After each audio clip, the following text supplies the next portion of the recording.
Hey everyone, and welcome to another episode of the Creating Synergy podcast.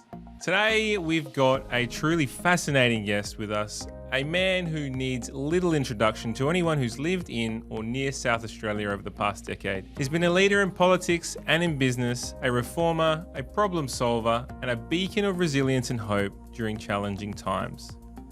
Today we're joined by Stephen Marshall, the 46th Premier of South Australia, a title that he held from 2018 to 2022. And before stepping into the political realm, he successfully navigated the world of business, particularly in his family's furniture business, Marshall Furniture. Over the next hour or so, we'll delve into Stephen's upbringing, his triumph, his challenges, and the key lessons that have shaped his life and career. From understanding the core values that his family instilled in him from an early age to exploring the pivotal moments in politics and his strong push for investment and innovation in South Australia. Further to that, it would have been remiss of us to not spend some time on South Australia's response to the pandemic, Pizzagate, and how he managed the reopening of the borders. Last but not least, Stephen provides his insights on his initial steps into the worlds of politics, his tenure as Premier and working 80 hours a week, and the struggle to maintain a work-life balance, to how he dealt emotionally and professionally with not being re-elected as Premier, and to what his future aspirations look like beyond politics. So without further ado, let's jump in and explore the remarkable journey of Stephen Marshall. So welcome back to the Creating Synergy podcast. Today we have an amazing human being on the show, the 46th Premier of South Australia. He served as Premier from 2018 to 2022, was leader of the South Australian Liberal Party for 9 years and currently serving as the member of Dunstan. Mr. Stephen Marshall, welcome to the show. Good morning to you, Daniel, and to the listeners. I've been extremely nervous about about this podcast. I think I've wanted to I've invited you on this show so many times, and I always said to everyone, because I got asked it a lot, when are you going to get Stephen on? When are you going to get Stephen on? And I'm like, I've been asking him, and I remember I asked you once, and you said, "Oh, I would love to go on a podcast," and I took that as a yes. But then your team knocked it back a few times. So I'm very, very happy to have you here. Thank you for joining us. One question, there's a few people that know that you're coming on today. And one question they all ask me is, what's he doing these days? Well, I'm still a member of Parliament. Yeah. So I'm the member for Dunstan, which is the inner eastern suburbs here in Adelaide, as Adelaide listeners would know, but maybe other people around the country wouldn't know. Yep. So it's an inner city seat. It's a great seat. It's a very diverse seat, and so I'm representing them in Parliament. But I'm still also looking at how we advance South Australia. I think we're in a particularly good space at the moment with future industries focus, a return of net migration back to South Australia for the first time in 40 years, a strong economy. There are some global economic trends, some headwinds, if you like, that are a bit worrying, but I think South Australia is a good place to sort of weather those headwinds, yeah. And I'm wanting to play my part. So there's obviously, I don't know if you call them rumours, or there's talk that you're looking outside of Parliament, or you're looking outside of the world of politics. Is that something that you can confirm, or are you still just concentrating on what you have to do these days? Well, no, I've said I'm not going on at the next election. Okay. As you said, but I was the leader of the Liberal Party in South Australia for more than 9 years. Yeah. That's long enough for anybody. It's like a football club. You've got to renew the leadership of your team, and that's exactly what David Spears has been doing. But, I'm happy in the service at the moment. There's been rumours since the day I lost the election. Yeah. I think there were about 30 predictions last year that I was definitely going. This year, 80 predictions that I'm going. They've all been wrong. Yeah. I'm still here and still very happy to serve in the South Australian Parliament. Very good. Well, we'll have you for as long as you want to stick around. I want to talk...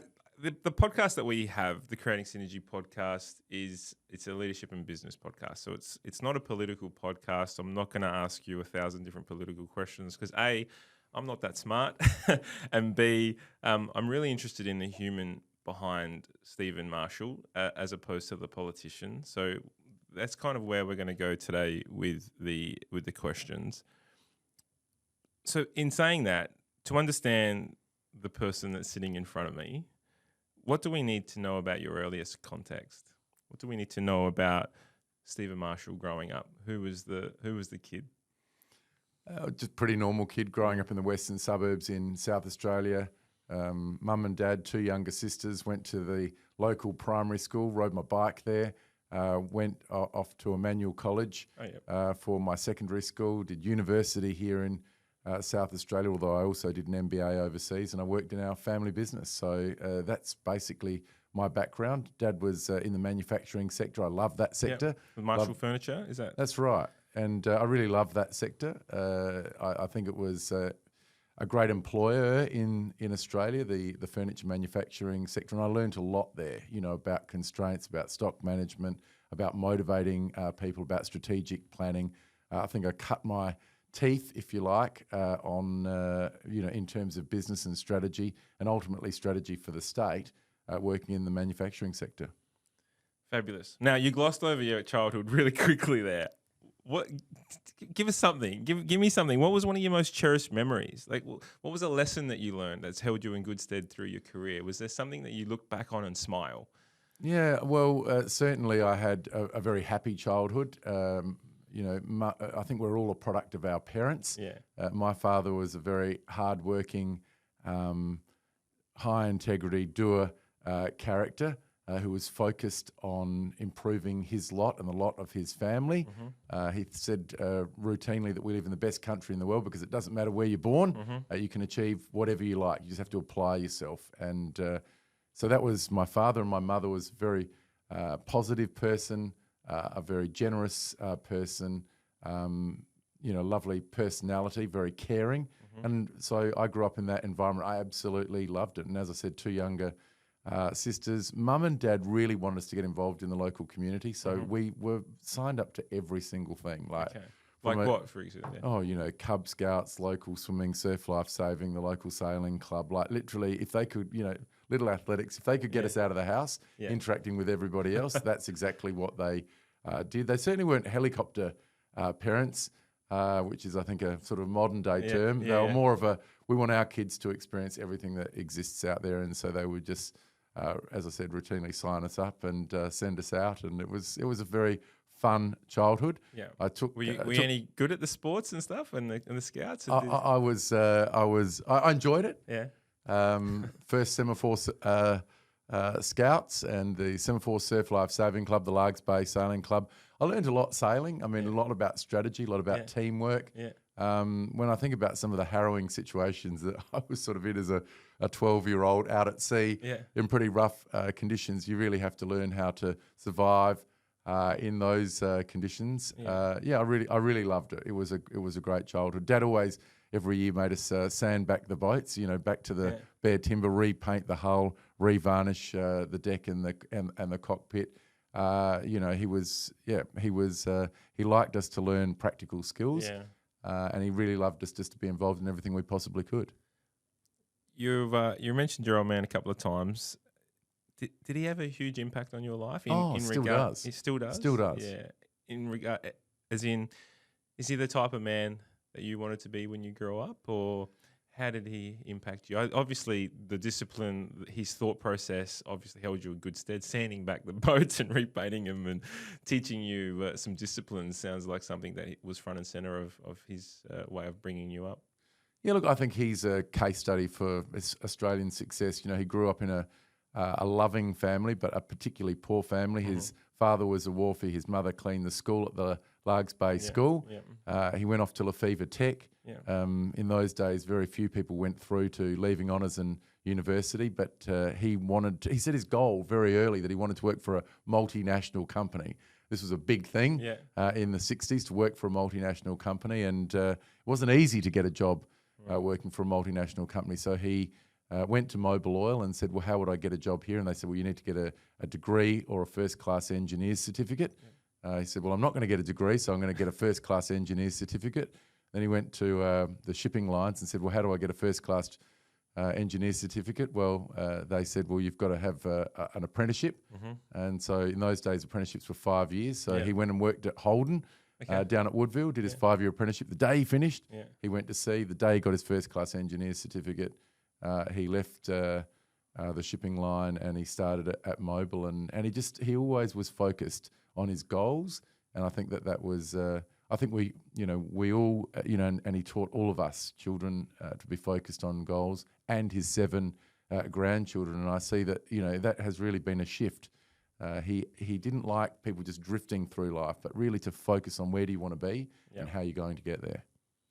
Do you still turn to him for advice these days? Well, unfortunately, he's passed away now. So he passed Okay. away in November 2018 after I became the Premier of South Australia. So My apologies. he was very pleased about I that. didn't pick that up on my research. My apologies. But he still has a massive influence.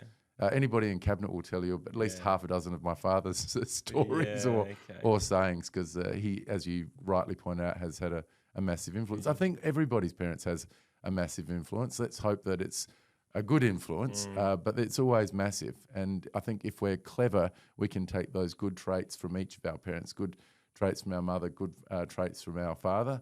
Sometimes, unfortunately, people take the bad traits, but I think you can choose which ones you take. What core values did you have growing up as a family? It sounded like your parents, although they were strict and probably disciplined, they looked like they gave you a little bit of rope as well, let you loose, run around a bit, get out into the community. What was the core family values that you had growing up? I think probably core was set your goals, work hard. From dad and from mum, just get involved as much as you possibly can. So they're the sort of things that drove myself and my 2 sisters, and they were hugely supportive. I mean, I can still vividly remember my father saying to all of us, look, set your goals, write them down on a piece of paper in a lot of detail about what you're going to achieve and the date that you're going to achieve it, and then sign it and put it in the top drawer of your desk. Back in those days, we all had desks. There was none of this sort of sitting on a laptop in your bed to do your homework. You sat at the desk to do your work, and that was something that I vividly remember, and I remember him talking to my kids about that as well. You still do that? Yeah. Practice that? Yeah, absolutely. Not the desk anymore.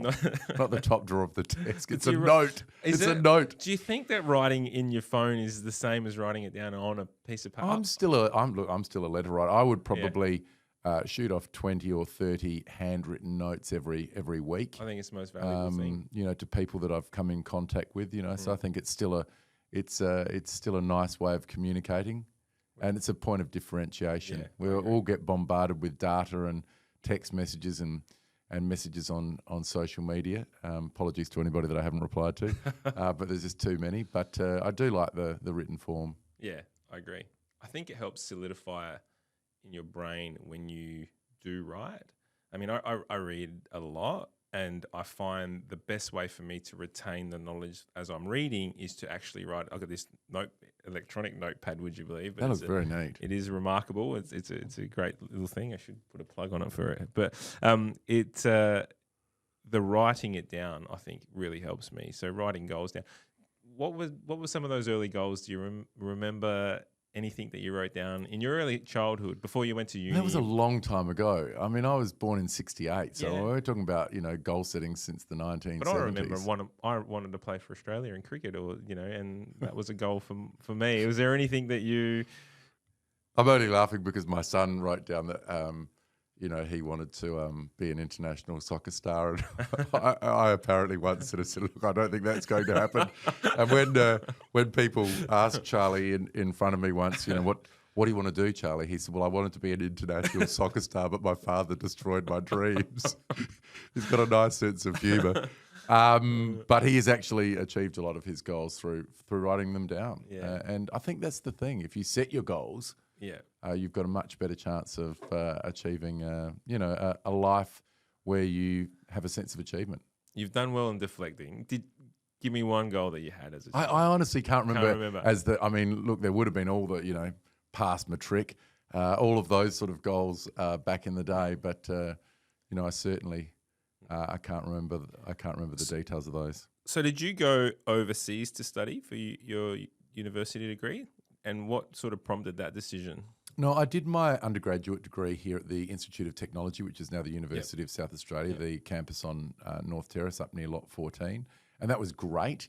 So I did the Bachelor of Business there. And then after I finished that, I thought I would do my MBA. This was the MBAs were coming into fashion in the late 80s, early 90s. And so I, in 92, headed off to the UK to do my MBA at Durham University. And it's the third oldest university in the UK. It's in England. I think St Andrews and Edinburgh are older up in Scotland. But it's a great university. I learned a lot. And it was just opening your eyes to a broader context outside of South Australia, outside of Australia. How long were you there for? 12 months. So it's a full immersed. Full time, 48 weeks contact. And then the day I finished, the day I handed in my dissertation, Dad said, right, back to work. So, did you want to stay over? Yes. Yeah?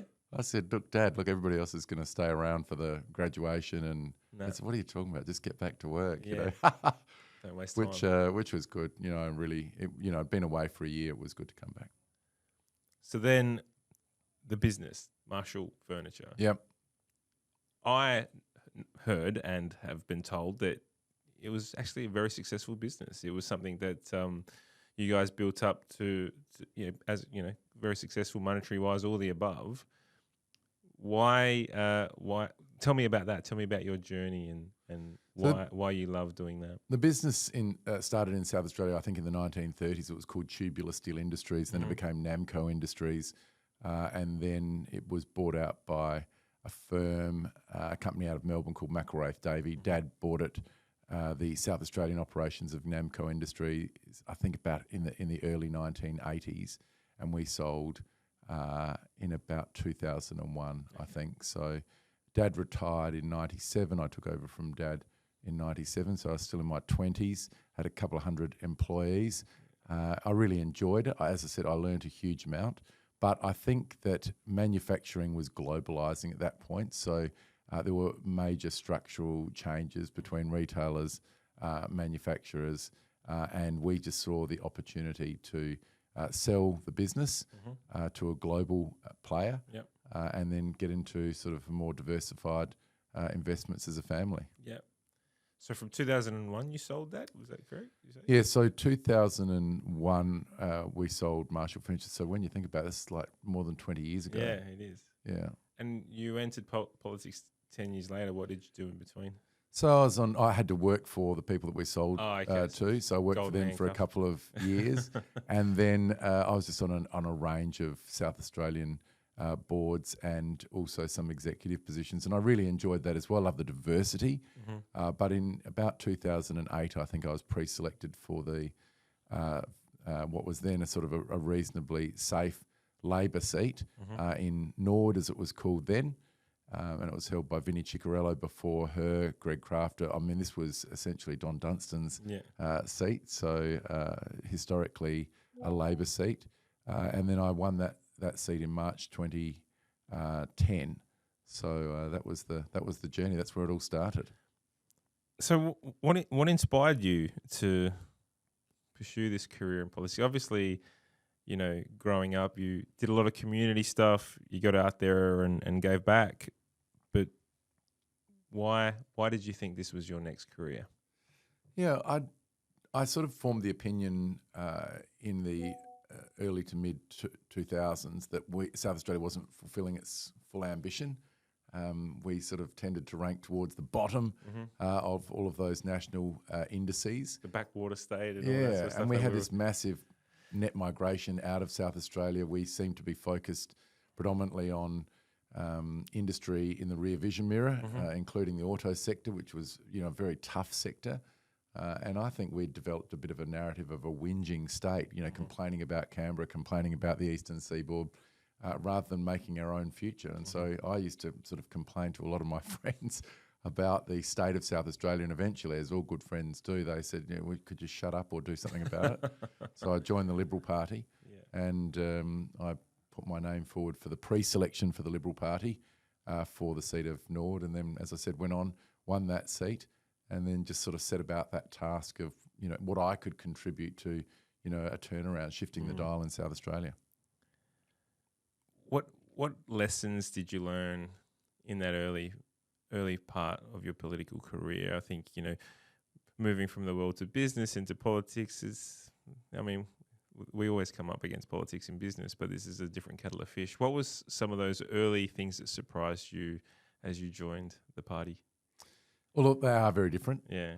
A lot of business people say that they would make, brilliant politicians. It is a different game. Yeah, it is 100%. really a different game. And so, I had to learn a whole new set of skills. You're not running a corporation. You're not making strategic decisions where you're reporting to a 10-person board. You're, reporting to a million people that are in the electorates that decide, whether or not you're going to survive or not. So you've got to always have one, eye to how you can take people with you. I think there's a tether between a reformist government and the people. They'll let you. There's some. You build up some political capital, and you can actually move in an area which might be uncomfortable. But ultimately, if that tether breaks, then you lose those people. Yeah. So when we talk about skill set, I think one skill set that I've always, I think what frustrates me more than anything, but I also know the reason why they do it, politicians, is the way they speak. It's very much around, and I used the comment earlier, I would love to do a podcast. He's not saying yes or no. It's almost potentially deflecting the question. Is that something that you had to learn quickly? Because coming from business, and especially a family business, I'm pretty sure there would have been some direct conversations in your career, moving into politics and changing and learning a new way of talking. Was that something that you took you a long time to adapt to? Well, when you're in business, you don't have everybody around you looking for a misstatement with the ability to record that and then use it, weaponize it, if you like, for their own purposes. So you don't need to be particularly careful. Whereas when you're in politics, you do need to think about, well, could that be taken out of context? Yeah. How could that be turned into a meme, or how could it be turned into a television commercial that would come back to bite you? So how many times did you just want to rip the Band-Aid off and just say, for F's sake or whatever it might be, this is what needs to happen? I mean, look, I think media have to do their job. Yeah, that's just what they do. Yeah. Did you get frustrated at them? Oh, look, they probably got frustrated at me. Yeah. They probably got frustrated at me. Look, you have to do your own. We've both got our own tasks to perform. I think Sir Winston Churchill famously said, a politician complaining about the media is like a sailor complaining about the sea. Okay. Well, you need them. You need them. Yeah, absolutely. And it's really good that we live in a country where we do have a media that can hold government and politicians and business and citizens to account. Yeah. That's not the case in every part of the world. So, no, we've got to make sure that we respect the fact that we do have that ability in Australia, and also celebrate the fact that we've got that ability in Australia. I find that everything's open for interpretation, though. The way you or anyone else would answer a question, and then the way the media would then write it, it divides, it creates this division. I think that's the part that frustrates me the most, is that someone would read it and they would read it from their perspective, and they would take that and they would say, this is what it means. And then someone who might be a little bit more educated might take it in a different way. All the above. It's just this constant. It feels like this constant circle that we can never break out of. But anyway, let's not go down. It's hard to know what the alternative is. Yeah. I mean, it's not a perfect system, but it's hard to know what the alternative would be. So censorship doesn't sound very appealing. No, it doesn't. No. So the path to becoming the 46th Premier and the path to success is often paved with obstacles, setbacks. And you were the Liberal Party leader going into 2004 election and were unsuccessful. How did you manage this hurdle? How did you not throw in the towel at this point? How did you get through this time, which would have been, a bit of a hit to the ego, hit to all the above? Well, I became the leader of the Liberal Party 1 year out from the 2014 election, the Liberal Party won 53% of the vote. I mean, it's almost arithmetically impossible to lose an election with 53% of the vote, but there was a crazy set of circumstances that occurred with a couple of independents and the very sad death ultimately of Bob Such, who was a member of Parliament, and it gave Jay Weatherill that opportunity to form a minority government with Jeff Brock. So, look, that's just a statement of history now. From my perspective, I had those two alternatives at 2014 to say, well, I had that opportunity and I was grateful for it, but I didn't win, and so I'll sail off into the sunset or recalibrate for the 2018 state election. And one of the persons that was very keen for me to continue was actually John Howard. I remember the call from him on a Saturday morning about a week after the election, asking me to stay on. He believed in the direction that we were going in, the state Liberal team was going in, and he was very helpful between 2014 and 2018. And we did work very hard during that period to define where we wanted to go if we were fortunate enough to get elected in 2018. We put our manifesto out, 2036, which is the bicentenary of South Australia. And we were ready when we won in 2018 to just hit the ground running and really roll out a massive, what I would call a traditional reform agenda, where we knew what we were going to do in every portfolio, organisationally, the metrics that we would set for ourselves. And I think that, when you look at that period of time independently, whether or not we set out to, did we achieve what we set out to achieve, I think most reasonable people would say yes. Do you think if you were elected in 2014, you would have been ready? No, I don't think so, because we were only a year out. I think we would have done a better job than what we did achieve between 2014 and 2018, because I think Labor at that stage had been in for 12 years and it was, I think that they had lost their direction as a party, and I think it was a particularly tough period. But I think our team was more settled, more resolved, more focused on what we needed to achieve. And if you think about it, that's logical, because we had an additional 4 years to prepare the strategic plan, if you like, and that tactical implementation plan. Whereas, in the lead up to 2014, we basically had a year after the change of leadership.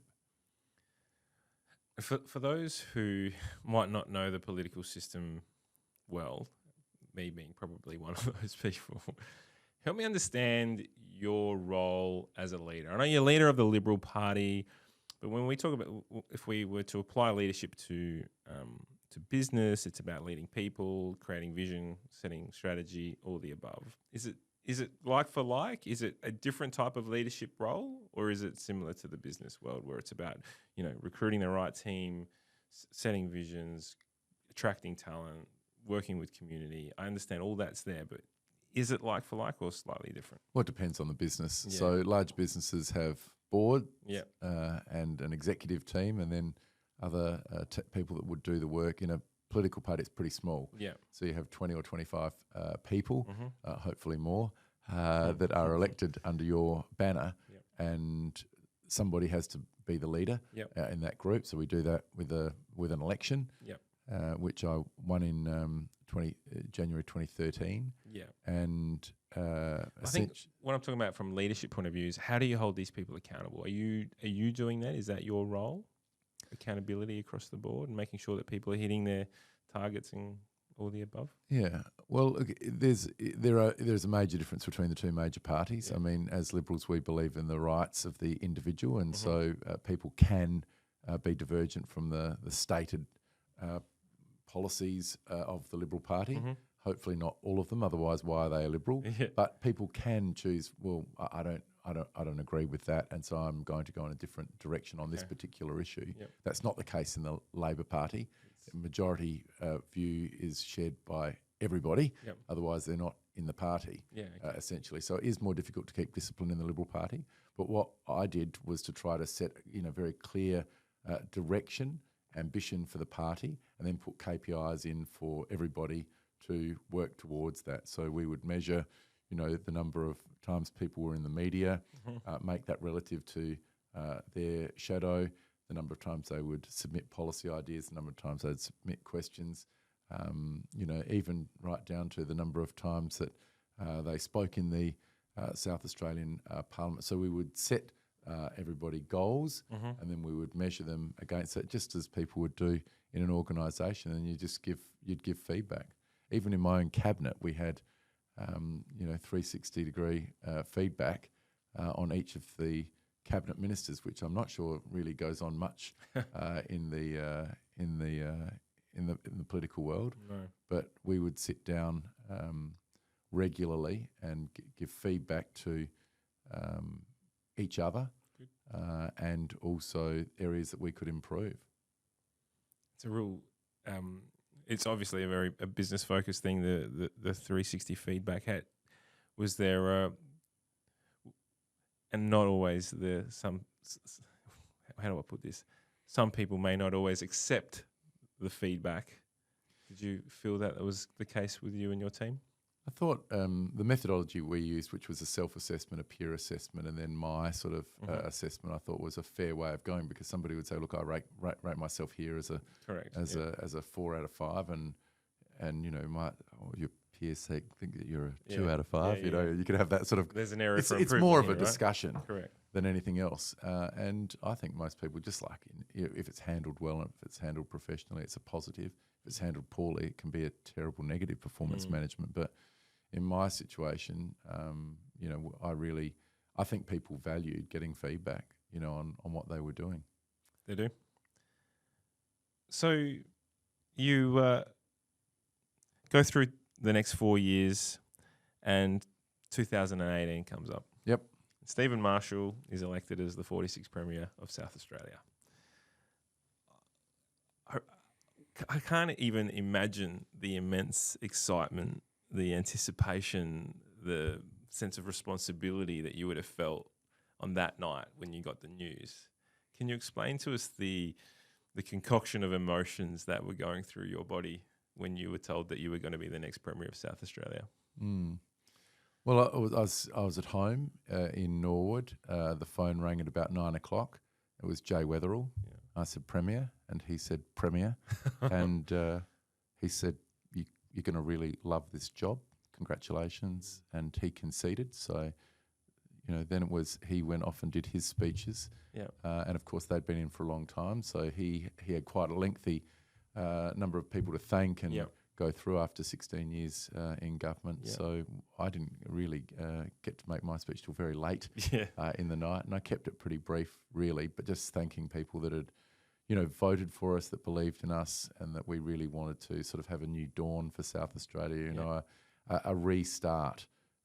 We didn't want to be a government that sort of marked time. We really wanted to shift the dial, and we wanted to start straight away. And so, my first meeting the next morning was at 7 o'clock, as it always was on a Sunday morning, with Rob Lucas, who was my shadow treasurer and then ultimately my treasurer. So I think we met for 9 years straight every Sunday morning at Argo. Yeah. So I should have got one of those loyalty cards. I would have. I'll be able to exactly. So do you, but like that, I'm just trying to cast my mind to the moment that Jay's name come up on your phone. Did you punch the air? Did you do something? Did you have a glass of? What did you do? Did you like? No, look. Obviously, immense feeling of relief, pride, anticipation, and a little bit of trepidation about what was, coming ahead. The Liberals hadn't been in for 16 years. We only had one person in the cabinet that had ever had any cabinet experience before. Yeah, wow. So we had, wild ambition. But not a lot of experience in delivering, and so it was really, we wanted to make sure that we hit the ground running and that we did it in a way that wasn't going to embarrass our team. I worked with a guy called Wayne Eagleson, who was Chief of Staff to 2 New Zealand Prime Ministers, and he helped us manage that transition into government, and that, getting that sort of expert advice was absolutely fantastic, and setting up those cabinet processes. We're also really well supported by the Cabinet Office and in fact the entire public service. So we couldn't have been more delighted. There was a lot of work that had been done by the public service in anticipation of a change in government, which they do every election, not just for that one. And so the public service had prepared a lot of work for us around, if we were successful with the policies that we had, what sort of decisions we needed to make, and it was a pleasure to work with them. Did you ring your dad? Well, Dad came on the night. He came on the night. What did he say? What did your parents say? Oh, he was very excited. Yeah. He was very excited. He started off a Labor voter. Yeah. In fact, his parents only ever voted Labor. My mother's parents only ever voted Labor, but he was very excited. What did he say to you? I can't remember exactly what he said. He wasn't a man of a lot of words, I'll be quite honest with you. So not like his son. So, I got the sort of my sort of loquaciousness from my mother, not from my father. He was a man of few words, but he was a man of action, and he'd been, he wasn't in particularly good health, but he'd been out, on the polls all day, helping Matt Cowdery, fantastic candidate down in the seat of Colton. That's where I live. It's a fantastic area. And so he'd been out there all day. He was a huge fan of Matt Cowdery, and we won that seat, and we won government. That's good. I think Matt still holds that seat. Absolutely. Did what did your children say? They weren't here because, let me just think about that. I think Charlie was interstate and Georgie was overseas. Okay. So phone call? Yeah, there would have been lots of phone calls. There would have been lots of phone calls. Yeah. No, look, it was massive. And Charlie came down for the swearing in ceremony. Yeah. Georgie was living in England at the time, so she was doing a gap year, working at the Exeter Cathedral School, so she loved that, and she stayed over there. Did imposter syndrome kick in at all?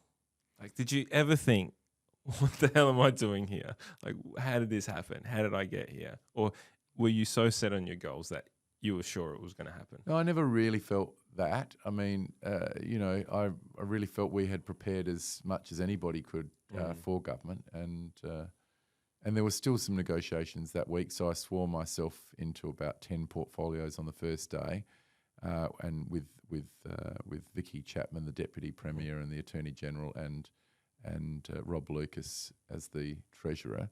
So the three of us sort of, if you like, ran the mechanics of government for the first week, and then we had the full cabinet sworn in later in that week. But we wanted to make decisions and get on, and we still had a few changes in the overall portfolios that we wanted to effect before we swore in the cabinet. So that happened, and then we were off.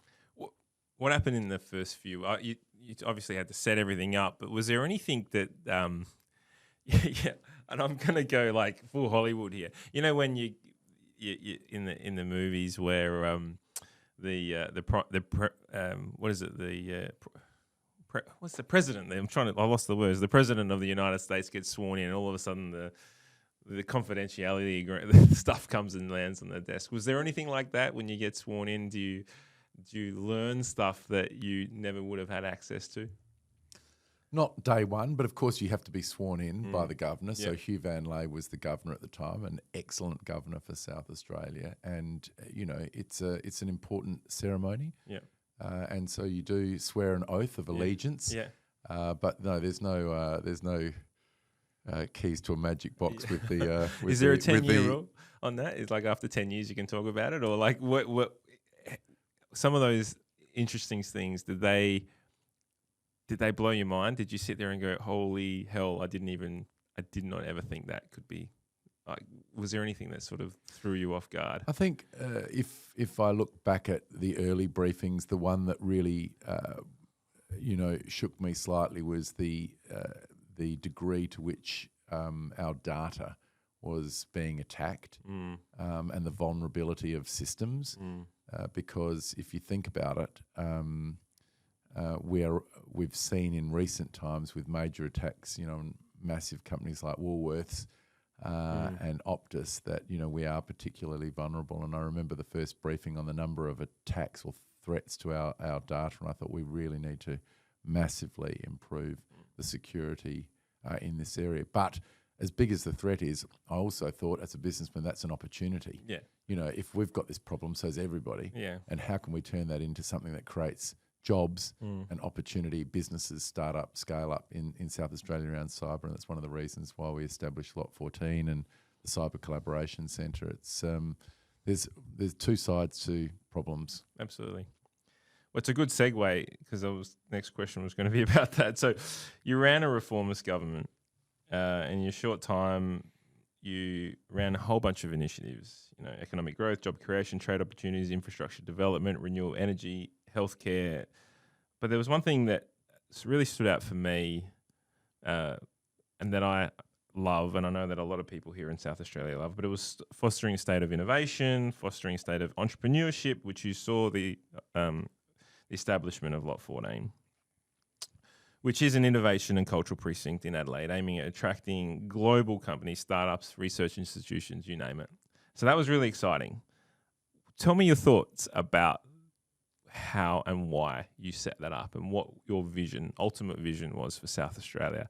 There was words around, we want to be the next Silicon Valley, we want to do this, we want to do that, but I want to know what your ultimate thought was in that space.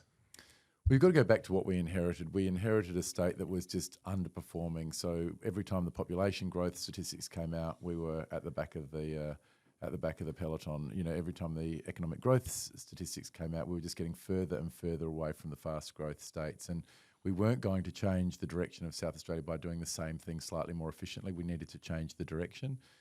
I thought what we needed to do was to focus on future industries, so defence, space, cyber, machine learning, blockchain, ag tech, hydrogen, renewable sector, creative sector. These are the sectors that are employing lots of people now and are very likely to employ even more people into the future. And I think a lot of those sectors were completely up for grabs, but we needed we needed a catalyst to actually bring those people to South Australia. Now, the previous government had made the decision to move the Royal Adelaide Hospital from its original site up to the other end of North Terrace. They'd essentially sold off that site for a housing development. I just thought, we've got plenty of other land in South Australia, private sector land, that we could sell to property developers. This is 7 hectares in the centre of the city. How often does that opportunity come up? Yeah, absolutely. Once it's sold off, you'll never get it back. And so we negotiated, we got that land back, and then we set about creating I think, the most exciting urban renewal project in the country, but most importantly, one that was focused on those future industries. So the Australian Institute of Machine Learning within the University of Adelaide was already there on site. So it was a good anchor. What we needed to do was to build on that. So as you know now, we have the Australian Cyber Collaboration Centre, we have the Australian Space Agency, we have the Smart Satellite Cooperative Research Centre, the largest space-related research program in the history of Australia, the Stone and Chalk. We've got, I think there are currently 1,700 people working on that. So I was down there yesterday. Had it's an amazing precinct. Great tour of the new Commonwealth Bank site there, which is looking at all their AI and data. So they've got room for 150 people on Lot 14. And when I was speaking to their managers over from Sydney, they love that site. And they love it because of that spontaneous interaction which occurs between themselves and other forward-leaning, innovation-oriented businesses. They could set up anywhere. But they love that interaction. You can definitely feel the buzz when you walk through there. Adrian Temple, who is a friend of yours, our productivity commission, and he is the chair of the South Australian Productivity Commission, spoke recently at AIDA conference, and he's a massive fan of this show. He's been on here twice as well.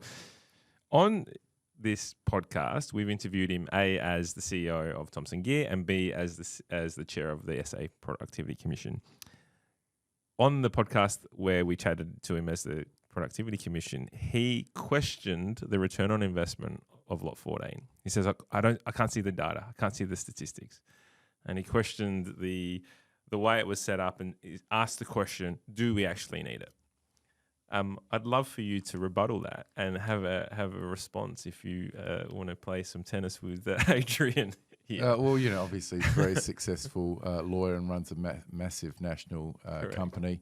We selected him as our productivity commissioner, our second productivity commissioner. We set up the productivity commission in South Australia.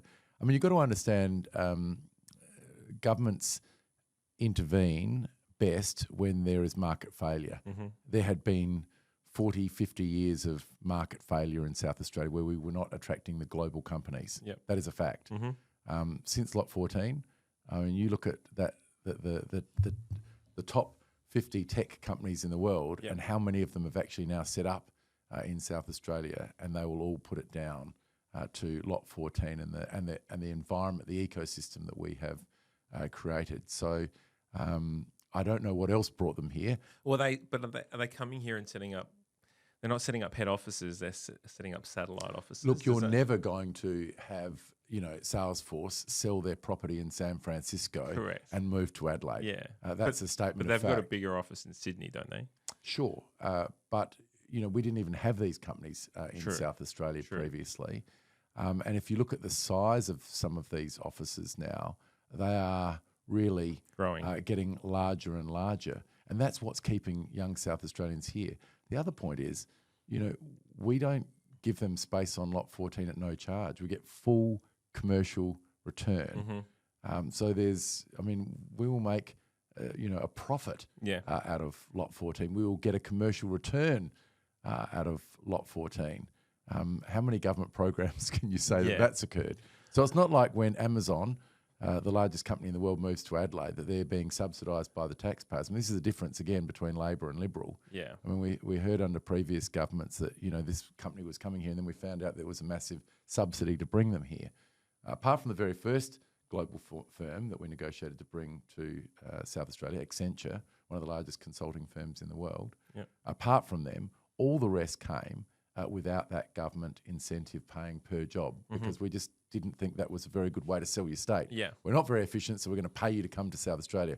We were quite often up against other states who were subsidising jobs to get them to move to Western Sydney or to Queensland, to Victoria. We didn't do that in South Australia because we would rather actually create that ecosystem, that environment. So now we've got Accenture, we've got Cognizant, we've got MTX, we've got LVX, we've got Salesforce, we've got AWS, we've got the big consulting firms like Deloitte and PwC setting up massive offices in South Australia. And that's a great thing to keep our young people here. It's a great thing. However, there's always two sides to the coin. Yes. And local business here has suffered by the introduction, not suffered like bleeding profusely, but there are these big multinational companies coming here to South Australia, and there is a war on talent, and therefore they have the ability to actually pay more and attract more. They have a better brand or bigger brand or differently viewed brand than what some smaller businesses are. And I know many young startup companies, 50 to 100 staff, 20 to 50 staff, doing quite well, having their people taken away by the Accentures of the world, offering them 50 to 70 grand more in some aspects. I'm not trying to sit here and go, well, we don't want these companies coming in. But when they say they're going to create 1,000 jobs, they are potentially stealing from some of the smaller businesses. No, I don't buy that at all. I mean, when we came to government, what we had was a net outflow from South Australia. So the difference between those leaving, those coming back in, of 5, 6, 7, almost 8,000 per year. We've now got a net migration to South Australia. So the overall turnaround is sort of 7, 8, 9,000 per year extra people available for those jobs in South Australia. Were those extra people coming back, were they people in the generation of 20 to 30-year-olds or 30 to 40, or were they the 50 plus? It's a combination of people not leaving because they got an internship or a job in South Australia, and a lot of people returning. People for lifestyle reasons saying, do you know what, I thought I could only get a job like this in Sydney. I've sort of made my life there, or in Singapore, Hong Kong or wherever. But actually I can do that from Adelaide now. One, because I think COVID taught us that you could actually live anywhere.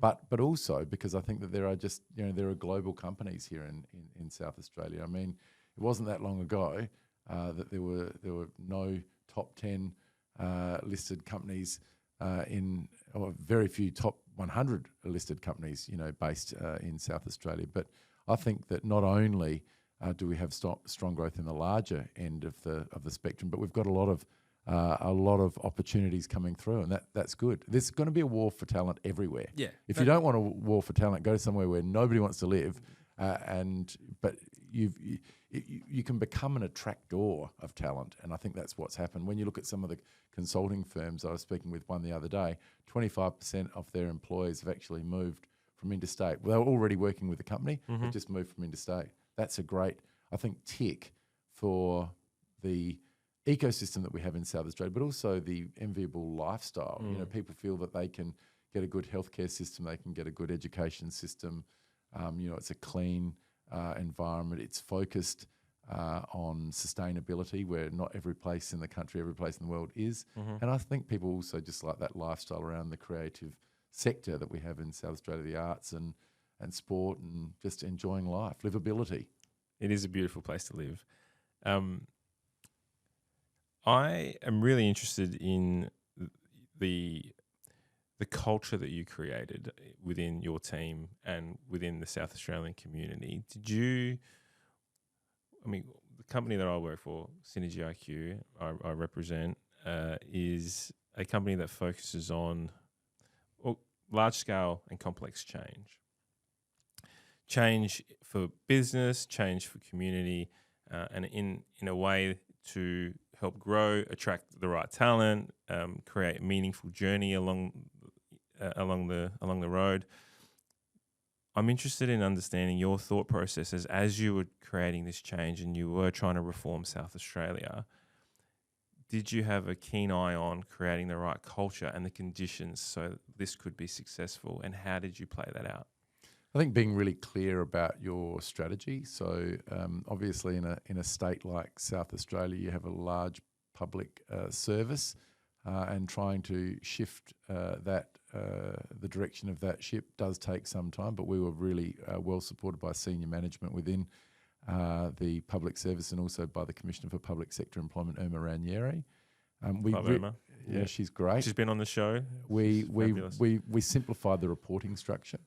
So I think we went from 45 odd portfolios down to 14, and we basically had a scenario where we had a minister, a chief executive, and a department. So we try not to have that situation that existed before and exists right around Australian politics, where chief executives are reporting to 2 or 3, or in some cases 6 separate ministers, because it doesn't create those logical reporting lines.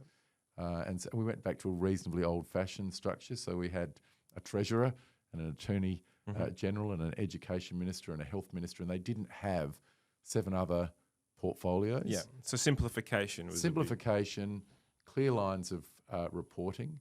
We met as a cabinet twice per week, which is quite unusual for a government. And the public service, the senior management council, also met very regularly, at least weekly, and again in a sort of a slimmed down version. But we did have subcommittees that sat off the senior management council and also off of the state cabinet, and it seemed to work well because we could be in by meeting twice per week and working as a cabinet, a real cabinet government. Then I think that people were on the same page fairly quickly, and I've got to say, my cabinet colleagues, I think, all worked extremely hard, and they were very supportive of each other. Do you think you had the right culture within the team itself? As in, do you think you had the right mix of people all working towards the same vision? You talked about you're not going to get everyone aligned because that's the point of the Liberal. Did you work hard at getting everyone on the same page? Did you work hard on the culture within the team, your team, and making sure that everyone was attracted to the vision that you were trying to create? So obviously there's 2 parts to your team in government. One is the cabinet, so they're the people that you see very often, and then there's the remainder of your party, which includes some assistant ministers, but also people that don't have portfolios, and that's a much larger team. Correct. That was more difficult, obviously, with COVID, to keep in touch with those people face to face on a regular basis, which would have occurred if we didn't have COVID. But certainly from a cabinet perspective, we had, I think, very strong solidarity, to borrow the Labor term. And proof of that is we didn't have a leak from either shadow cabinet or cabinet in the 9 years that I was the leader. Very good. You just mentioned COVID. We can't have a conversation without talking about this period. Obviously, you will forever be known as the Premier who took South Australia through the pandemic, the 1 in 100 year, or the last 100-year-old pandemic, to which your popularity rose to new heights. It was the first time, I think, in my life that politicians had more Instagram views and likes and Facebook likes than some celebrities. So there was a lot of rise to your popularity and the work that you were doing. I wouldn't mind casting our minds back to February 2020 or January 2020, and where the bubble of information was starting to curdle, and you were getting fed information constantly about what was happening overseas, Italy, China, all the above. What was going through your mind in the early stages as you started to learn more and more about this pandemic? Well, in the early stages, we were just trying to gather more information. So we heard initially in probably January 2020 about the situation that was occurring in China, Wuhan. Very soon thereafter, we were hearing about Italy. We were hearing about Spain. This was very worrying. We were having COAG meetings, Council of Australian Government meetings, with the Prime Minister, the other state premiers and the territory chief ministers. We were getting more and more information. But in the early stages, we didn't know much about this virus. We didn't know much about how it was transmitted. We didn't know much about what the consequences were. There was certainly no vaccination. What was the information you were getting fed, though? When you say we didn't know much about it, what were you being told? Well, obviously it was a respiratory issue with varying degrees of transmissibility. And in the early days, what we were most concerned about was being prepared to have the right response.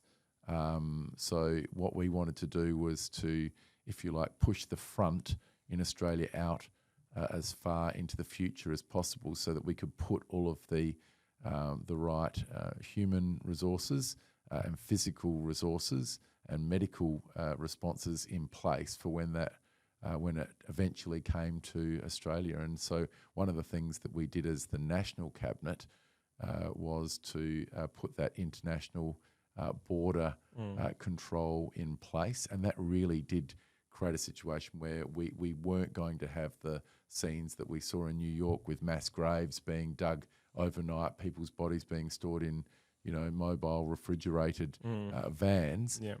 So we really did buy ourselves some time to get the right number of nurses, hospital beds, respiration or respiratory capability in place, and learn more from those other, front edge countries about how they controlled the disease, how it transmitted. In the early days, it was about washing your hands, and then we learned much more about face masks, and then ultimately about vaccination. But they were worrying times, and we were basically building the plane while it was flying. Yeah. But I think Australia's response overall was certainly amongst the best in the world. Did you go home, chat to your kids, and go, actually, this is something we should be worried about? Like, when did the rubber hit the road for you? Because I remember early February, there was some staff members looking at the statistics online and looking at what it was doing and tracking it, and I almost sort of cast it off. I went, this is just a storm in a teacup. It's not going to go up here. We'll be right. And then come March, I went to Sydney in March 2020 for the AICD conference, and it was all anyone was speaking about at the conference. And on the way back, while I was there, I actually thought to myself, shit, I've not taken this seriously enough. Was there at any point where you thought, yeah, we'll be right, I'm not going to worry about it too much? Or did you just you weren't allowed to think that way. I probably had better insight than most in the country correct. earlier than most. We had a COAG meeting which ultimately decided to form the National Cabinet to meet on a regular basis in early March 2020.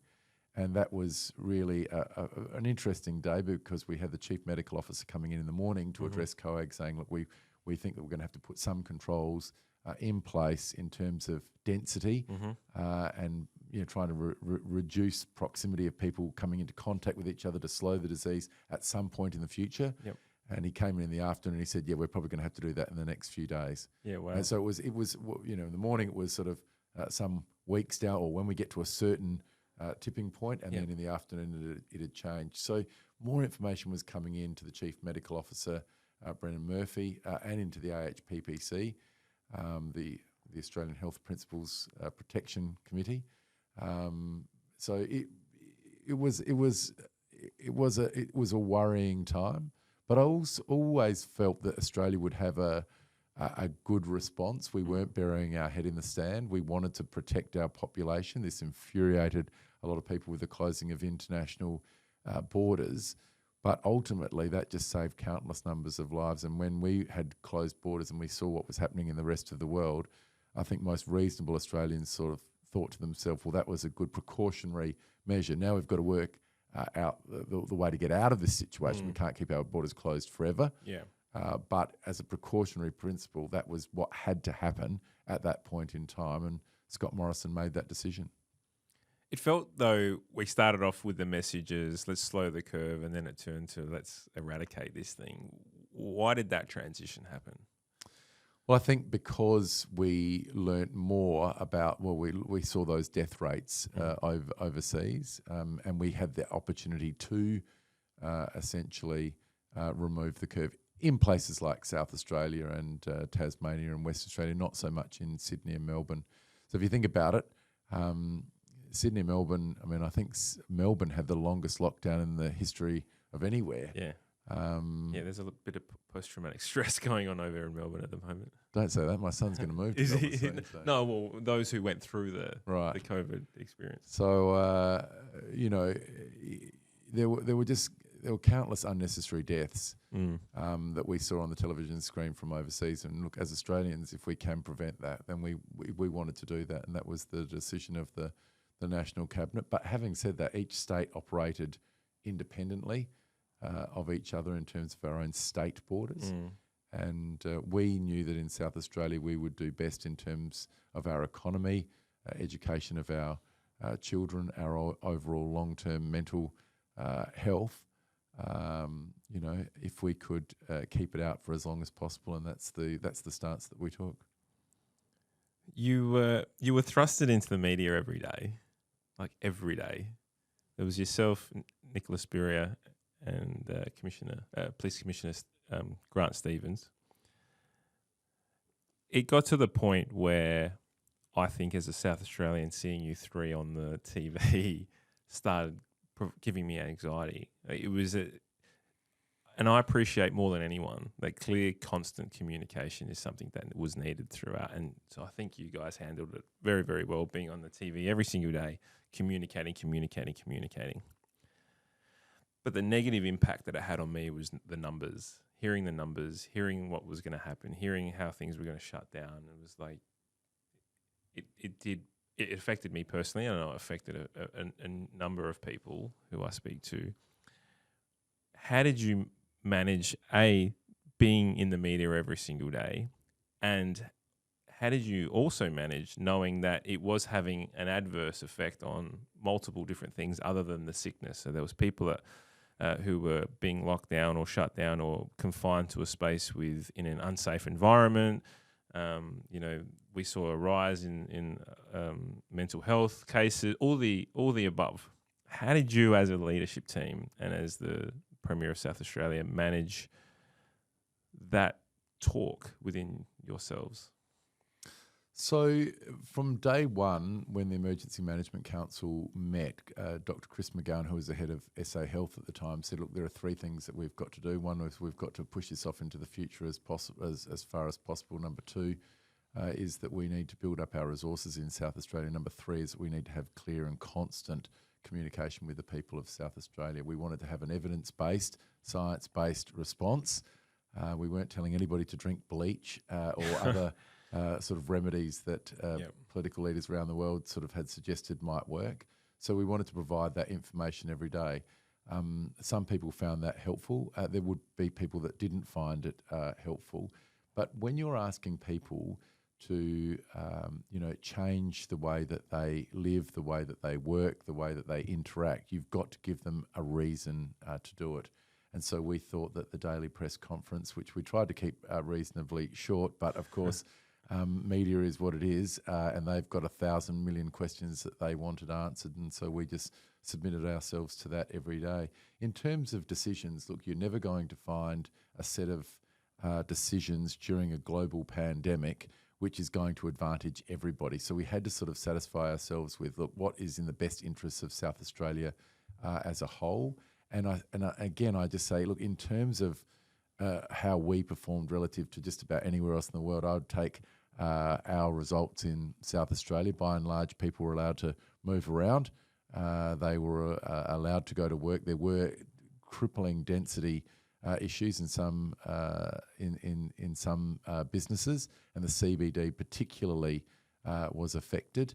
But the reality is, overall, as a state, we function much better than most other states. I mean, take, for example, school. I think our students missed just a handful of days for the entire 2-year period, whereas there were just terms, term after term after term, in New South Wales and Victoria, where kids were just being homeschooled. Now, you think about the implications of that, parents having to look after kids at home, not being able to go more than a kilometre from your own house, only for 30 minutes or an hour each day. I mean, they were living in, high-level density environments in those places relative to many people in South Australia. So it wasn't perfect. No management of any pandemic ever was, but we had a good, I thought, leadership approach with, the police commissioner, who was ultimately the state coordinator during the major emergency declaration, Nicola Spurrier, and her team. And it was a very large team, because she wasn't just the chief public health officer, but she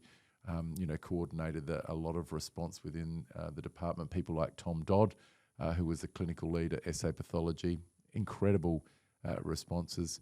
And of course, myself from the cabinet chair perspective, and making sure that we could get the right resources in the right place. How was the relationship between you and the team? And I'm talking particularly you and Nicola Spurrier and Grant Stevens. There was obviously a few different things written about you, and all innuendo. I don't really know, but there was the relationship might be scarred. Nicola had majority of vote because she was health. Grant sort of put his foot down in certain aspects. You put your foot down in certain aspects. How did you manage that? No, well, look, we all knew what our role was, and there's no rule book for this. Yeah, and we got along very well, and we still get along very well. Did you go out for a dinner with them all? I caught up with Nicola Spurrier on Saturday night. So, did you? Very good. So look, no, absolutely, they are heroes for South Australia. I mean, they operated at the highest level for an extended period of time under enormous pressure. I would take my team over any other team in Australia and any other team in the world. I think that they worked extraordinarily well. But a lot of that was because high-level communication between the three of us. And as I said, they had to go through enormous periods, very long periods, very worrying periods. But I think that, overall South Australia did particularly well. And a lot of that came down to everybody knowing what their role in the overall, management of the emergency was. We did very well here in South Australia, right? We got through relatively unscathed. Was there ever a point where it was almost at being catastrophic that you thought, holy hell, we could be like Melbourne. Was there ever a point, or did we have it in control the whole time? No, we had it in control.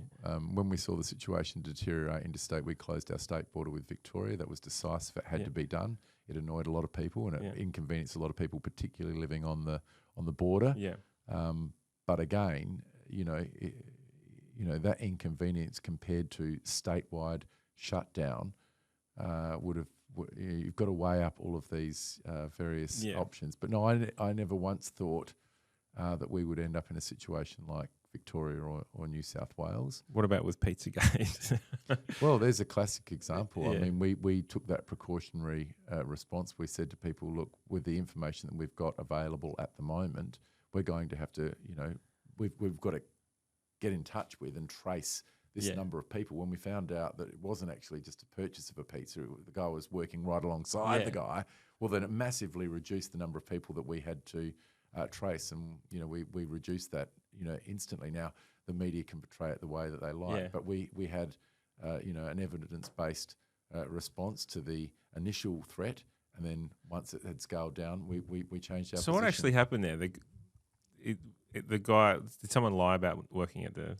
So the initial information that we got was that this person, the transmission had occurred by somebody going in and purchasing a pizza. And it was on the box or something. And we're sort of thinking, well, who are all the people that have, could have purchased a pizza and also had the disease transmitted over that period of time that the person who was infected was working at that pizza bar. Well, as it turned out, it wasn't somebody that came and bought a pizza. It was somebody that was working alongside that person. Yeah. So it massively But why was the information false up front? Didn't everyone know that this person was working there? Or did the transmission come from the... I see what you're saying. So the transmission was from someone who was working there and a close contact to them. Yes. Is that what happened? Yeah. Yeah. Okay. So, look, the reality was we had to act decisively. When we knew that there was a problem, we wanted to put a ring around the problem as quickly as possible. So that's what we put in place.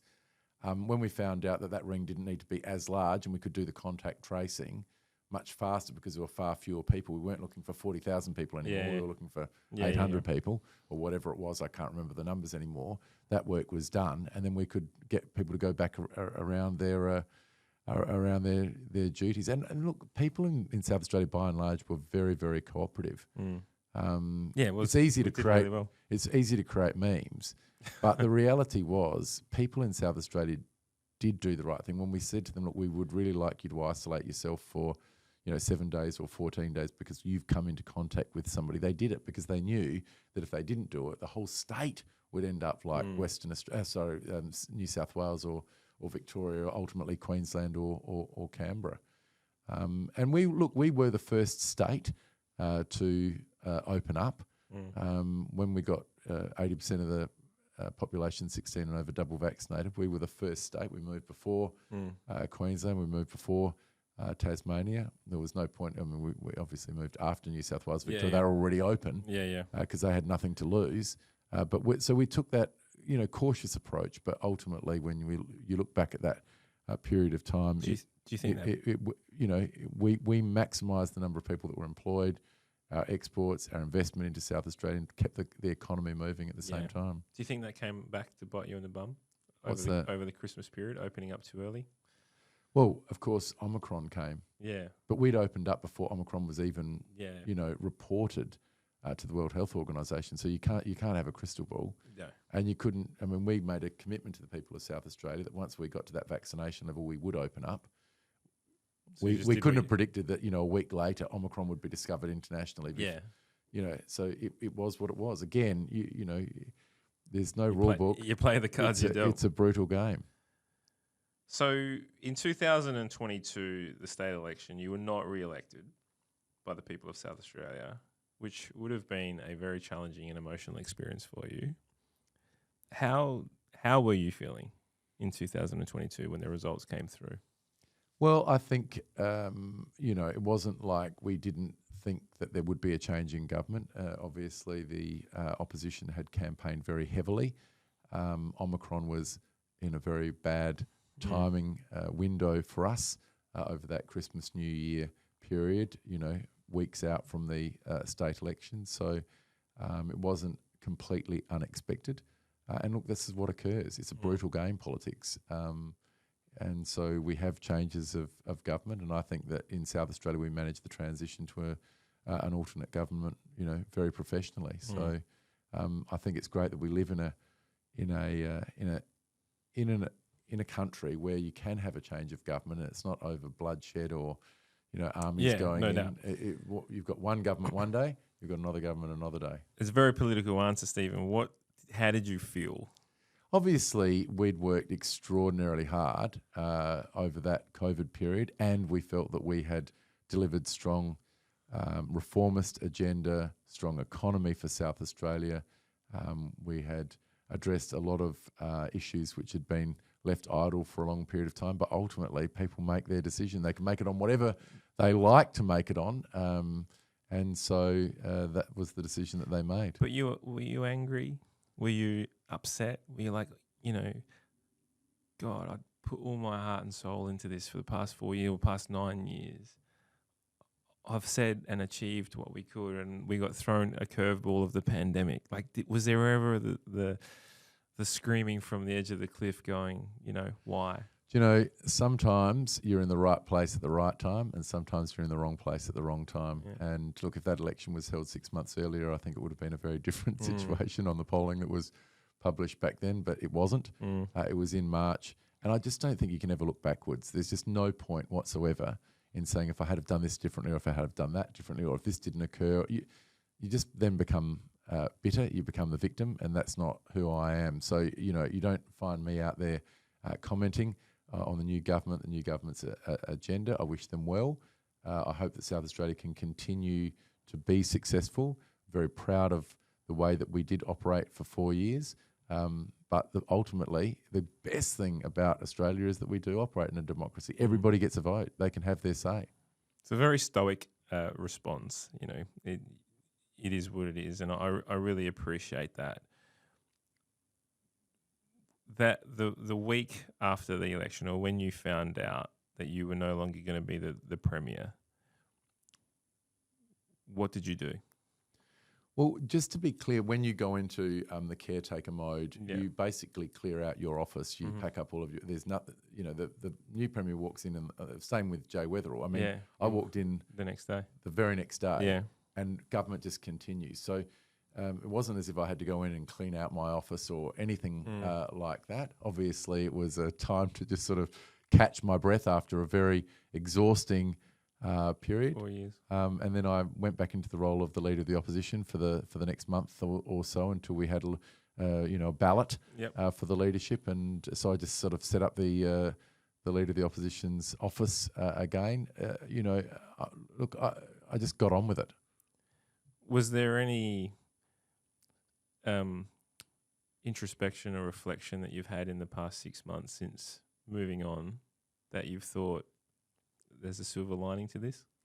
So, as I said, there are politicians around Australia who have lost and then have wanted to, I suppose, be angry or try to re-prosecute the case. I just don't think there's any point in that, quite frankly. I see some of those people become quite bitter. Yeah. And I just don't want to be in that boat. I feel very proud about where South Australia is at the moment. And so if I can play some role in us continuing down that track, then why not? I loved every second of it. It was an enormous privilege, an enormous opportunity. Not many people get this opportunity. Only 45 people before me. Yep. So it was a real privilege. But I'm looking forward, not backwards. So in these situations, it's very natural to question yourself and question your abilities. And really look deeply inwardly. Sorry. Was there any learnings that you learned about yourself in this phase? Was there any learnings about how you may have to improve, or there was other opportunities out of this, or something that you did that you thought, actually, I could have changed that? Look, you get choices as politicians every day of the week, and I would make the decisions that I made then again. Yes, I could have been far more political, but that's not who I am. I didn't come taking from. your shirt off, maybe? I didn't. I don't think that would have helped. I really don't think that would have helped. But I made the decisions that I made based upon my experiences in life running businesses, and I tried to do everything I could to change the trajectory of the state. Yes, I could have made more political decisions, but that really wouldn't have been true to what I believe in.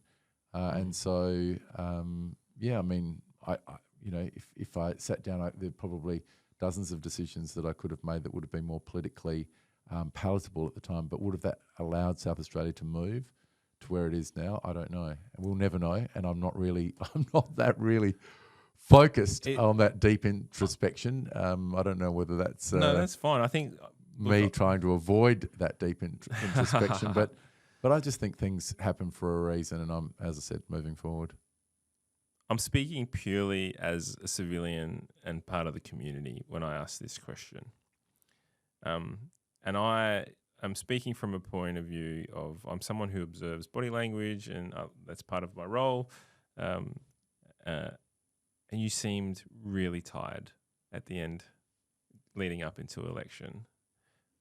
Were you buggered? Like, were you at a point of not being able to go around anymore? Well, look, election campaigns are grueling. It's not like everybody's on your side. In my situation, lots of people were not on our side in the lead up to that election. And so, it is a real gauntlet that you're running every single day, long hours.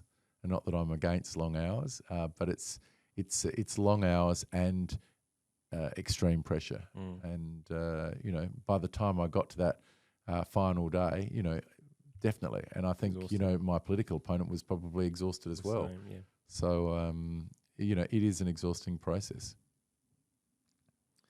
One thing that you said when you stepped down as the leader of the Liberal Party was that you want to spend more time with your family. Family for me is absolutely core to my values. And one thing that I really am always interested in is how do you realise and fully pursue your visions of what you want to do, the goals that you want to achieve, while at the same time trying to cultivate a loving family and friendships. Can you talk to us about your time, and do you think you attributed the time that you would have liked to your family when you were a leader? I think time is important, but quality is paramount. And so I've got good relationships with all my family, and I think that they understood the task that I had. So it wasn't like I was going to be able to go and watch all of their sporting commitments on the weekend and go and watch movies with them. Did you want to?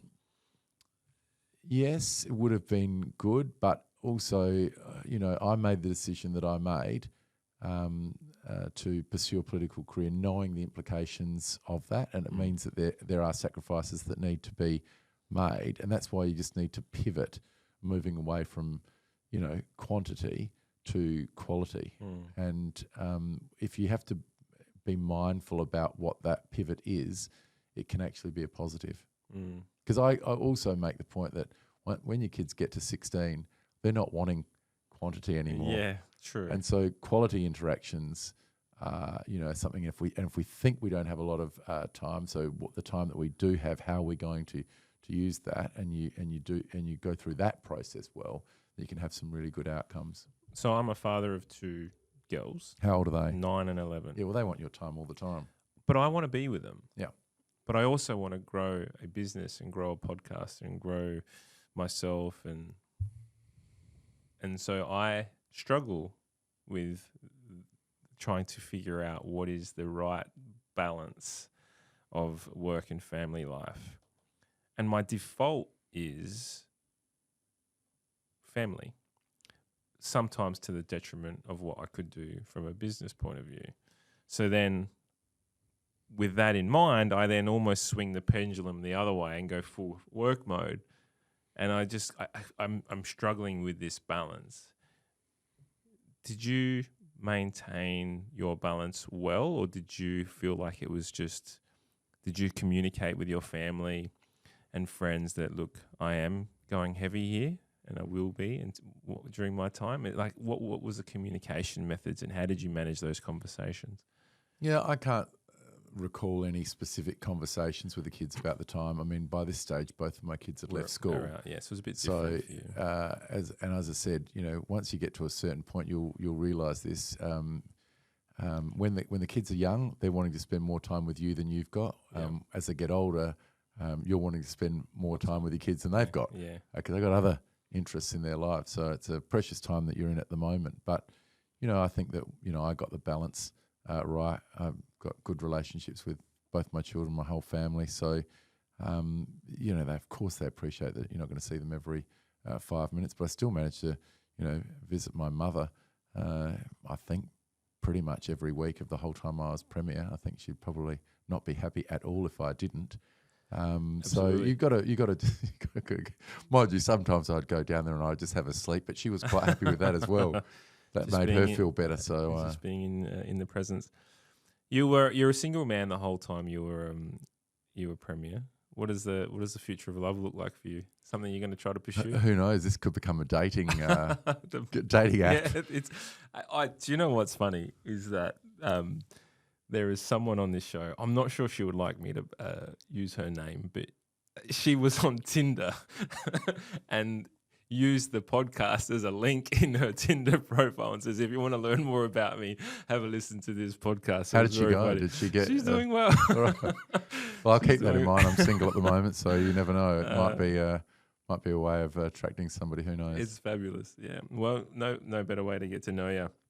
Obviously, you've got probably a little bit more information written about you than most people. So we do a bit of research with this podcast, and we have someone off site who does that research. And I remember they came back and said, so someone internationally, virtual assistant, and they said, is this the right guy? Like, because there was just this plethora of information. And I'm like, yeah, that's him.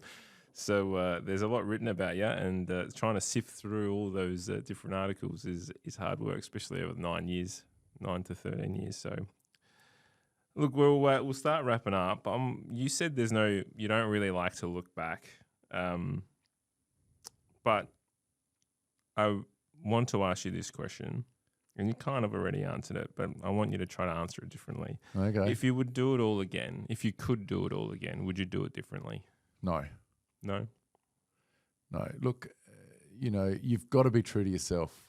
One of the things about, the podcast and self-help is there'll be people putting forward ideas about things that have worked for them. Some people will be quite opinionated. This is the only way to run an organisation. I've sort of go the other way. There is not one leadership style. There is not one methodology for running a company or running your life. It's all up to the individual. And so, I chose to base the leadership that I showed over 4 years running the state based upon all of the values and the methodologies that I'd experienced in the lead up to that important time. Others will be completely different. You see it in sport as well. I mean, wasn't that long ago that, coaches would go in ranting and raving at players and tearing strips off of them at halftime. Yep. And this was seen as the model for good leadership within sporting codes. Then you see other people who didn't raise their voices once, hardly spoke in a very strategic way to individual players. Some players respond very well to aggressive motivation. Others don't. And so there's no one style in anything that we do. Agreed. And so I think, I wouldn't change things. Yes, I could have changed things. Maybe there would have been different outcomes, but maybe there wouldn't have been different outcomes. Maybe I think a worse scenario would have been changing the methodology in the last sort of 12 weeks of my premiership and then still losing the election. Yeah. So I, ran to that line based upon my Being belief true to that, yourself. Yeah. this is the way that we should operate as a government. So looking beyond your political career, Yep. what are some personal aspirations and goals? I've always wanted to come onto your podcast. Yeah, absolutely. Well, bucket list tick for you. Well done. Beyond that, it's difficult to say. I think everything else pales into insignificance. Thank you. That'll go as a headline, I think. Well, I mean, what does the future of Stephen Marshall look like outside of politics? What are you looking to do? I mean, this entrepreneurship thing for me, it just seems to be running through your veins. Business, you're a business-minded person. You've got this passion and love for growing business, growing the state, growing the population. Manufacturing obviously still seems to run through your blood the way you talk about it. What are you gonna do outside in your next career? Well, I think I think you've named a lot of areas that I will be interested in. You know, keeping South Australia as the focus, trying to attract investment into South Australia, employment into South Australia. I do love the tech sector. I think that's a great sector for jobs of the future in South Australia. Also love the arts sector. So I think there'll be a combination. I'm 56, so yeah. So South 56 Australia will in be January. So I'll be looking for those opportunities by the time I get out. Still a spring chicken, mate. Will South Australia be your home? I think so. Yeah. Yeah.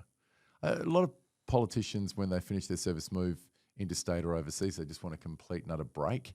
I just don't feel. I think this is the best place in the world. Yeah. I genuinely believe that, and that's why even today I'm still out there sort of pitching for companies to move or expand in South Australia, and often it's more compelling when you're not the premier because no one's watching. well, when you're the premier, you're sort of obliged to say great things about your state. When you're not there and you're saying, look, this is the best place for your company, this is the best place for you to innovate and to grow your opportunities, then I think it's more compelling when there's nothing in it for as a former premier of South Australia. What excites you the most about the future of South Australia? Keeping young people here. Yeah.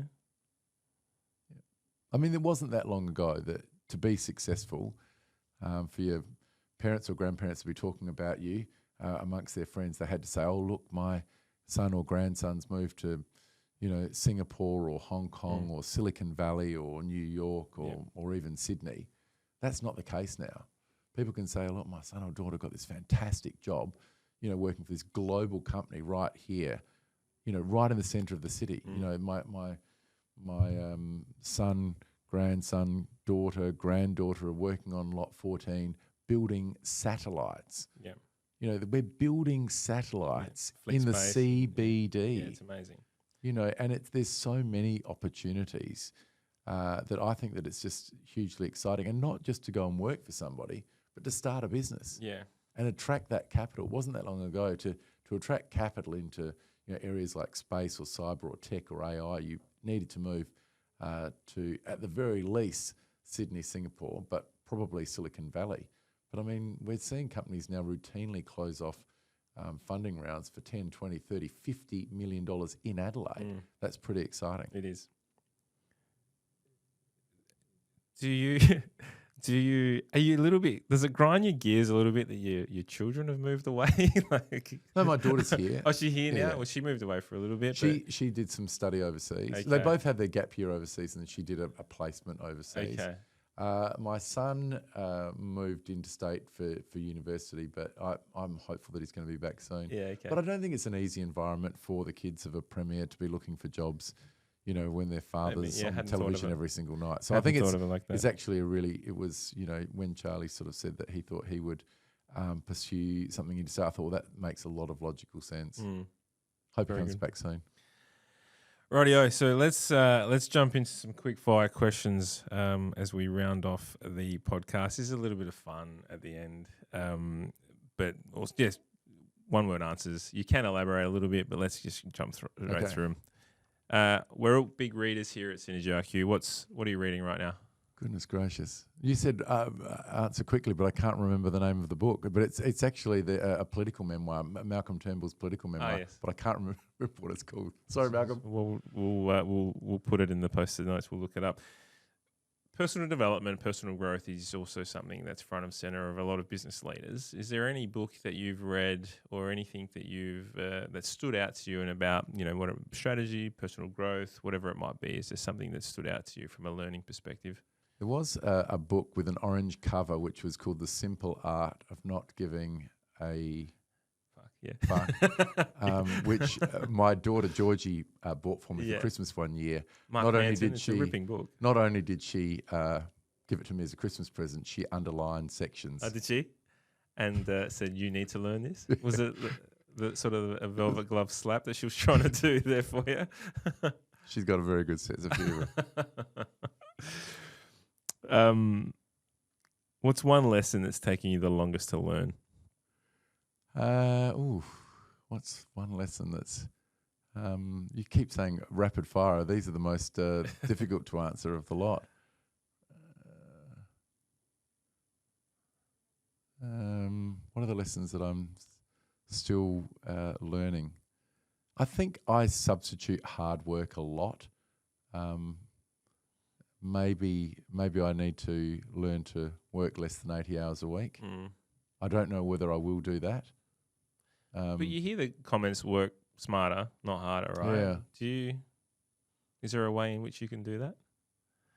I just think I'm wired differently. I just genuinely think, I'm just used to getting up very early in the morning and looking for every opportunity.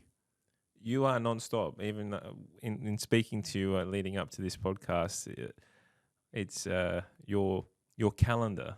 What does it look like? It's crazy. Yeah.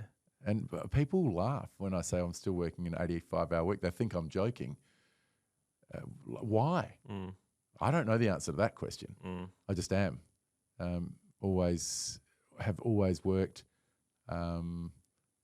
I remember Dad saying to me one Saturday morning, I was watching cartoons, and he's saying, "What are you doing?" And I said, "I'm watching cartoons." And he said, "Why don't you go out and achieve something?" I think, it's Saturday morning, Dad, But that's the sort of, as I said, we're all products of our parents, and I just look at that opportunity every single day and say, well, how can I, achieve something?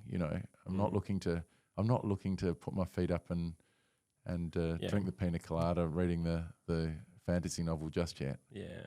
How do we make a dent in this world? I love that attitude. If you could have coffee with one current or historical figure, who would it be? Oh, goodness gracious. Well, I'm just having a good coffee here with you. Yeah. So that's pretty exciting. I go as current and historical, right? Like, no. Who would it be? Is there anyone that you've looked up to? Is there anyone you aspire to? I mean, could be sporting, could be political, could be business person. Goodness gracious. I think I might choose somebody like an artist. Okay. Like maybe a performing artist or something like that, just to really get inside their head of how they perform. I was at the Adelaide Symphony Orchestra last night, just a fascinating performance. I think it would probably be an artist, but I don't know which one. What's some of the best advice that you've ever received? Work hard, set your goals. All comes from Dad. Old man, yeah. What habit holds you back the most?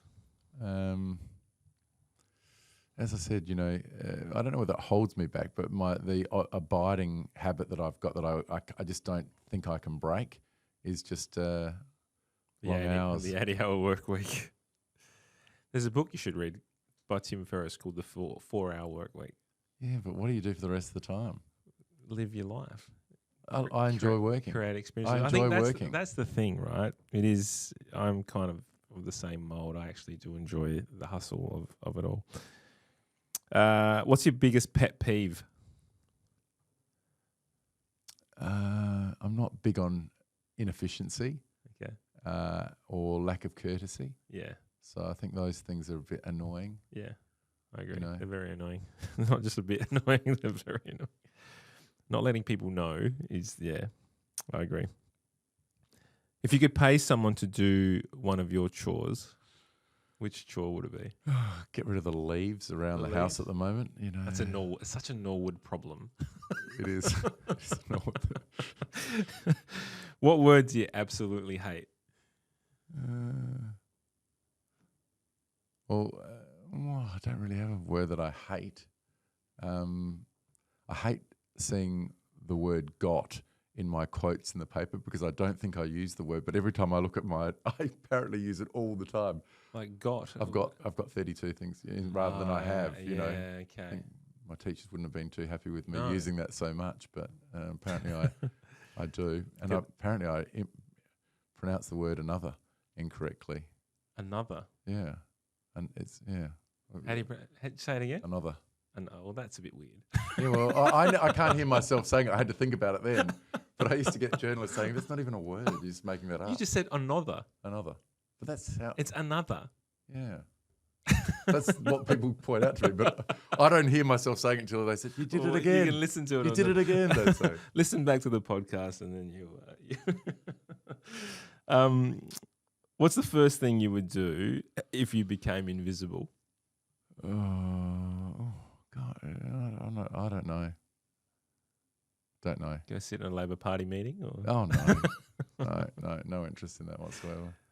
It's a bit of a creepy question, that Yeah, one. it is. But I just wanted to know the way you dodged that bullet, I think. What's one useless talent that you have? I'm quite good at whistling. I think people aren't really big at whistling anymore. Don't ask for me to do a Not whistle. the wolf whistle. No. What type of whistling? My sister's quite good. What, you whistle music or you whistle to get people's attention? Or? No, but just music. Yeah. Just fine. It's a nice tune. Yeah. You can't do it. You won't be able to do it while you're smiling. But so do you whistle at home a lot? Singing? When I'm walking often, just You whistle? find myself, it's such a useless sort of talent. Not particularly good at it, but I just enjoy it. Yeah. It's I like that, but I don't whistle. I think I'm good at it though. My kids always say that. How do you get the tune quite right? Anyway, last question. Now, I've read everywhere that your kids think your dad jokes are the worst. Oh no, you told me that you might ask me this, and I thought I might look one up, but I can't. Yeah. You don't have a dad joke. Don't really know. Can I come back to you on that one? Well, how? You're not gonna, we're recording, right? It doesn't matter. I just read everywhere that your kids think your dad jokes are the worst, and I love a shit dad joke. So, but the thing about it is they just come out. You don't, hear them from somebody else. I think they just find my sense of humour. Yeah.